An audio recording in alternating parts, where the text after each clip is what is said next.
कि आर्तव चक्र को बहुत सारे नामों से जाने जाते हैं। आर्तव चक्र, मेंस्ट्रुअल साइकिल, ऋतुस्राव, रजोदर्शन, रजोधर्म, माहवारी, पीरियड, महीना, एमसी, इतने सारे नामों से आर्तव चक्र को जानते हैं। मैंने एक ड्यूरेशन बताया कि एक लड़की में कैसे कैसे मेंस्ट्रुअल साइकिल होता है। मैंने आपको बताया कि एक लड़की में एक ड्यूरेशन 1 मंथ का होता है, यानी माहवारी का क्या होता है समय 1 महीना का होता है। 1 महीना के बाद फिर से माहवारी स्टार्ट होती है, फिर 1 मंथ के बाद फिर से शुरू होती है।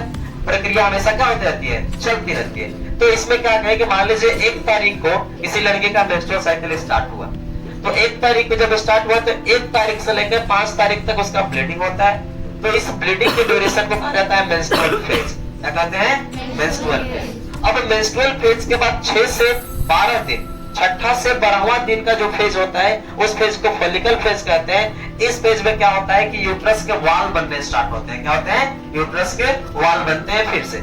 उसके बाद 13वां से 15वां दिन एक ओव्यूलेशन फेज होता है। इसमें अंडो उत्सर्ग की प्रक्रिया होती है, यानी अंडाशय से अंडाणु क्या होते हैं, बाहर रिलीज होते हैं। उसके बाद 16वां से जो 28वां दिन का फेज होता है, इस फेज को सेकेंडरी फेज कहते हैं, क्योंकि इस फेज में रिप्रोडक्शन की प्रक्रिया सेफ मानी जाती है, इसलिए इस फेज को सेकेंडरी फेज कहते हैं। यानी यह एक पूरा साइकिल है एक लड़की में मेंस्ट्रुअल साइकिल का, कि ऐसे ऐसी प्रक्रिया फिर से 28 दिनों का साइकिल चलता है और यह साइकिल लगातार चलते रहता है, पर मंथ चलते रहता है, जिससे कारण लड़कियों में मेंस्ट्रुअल साइकिल यानी आर्तव चक्र की प्रक्रिया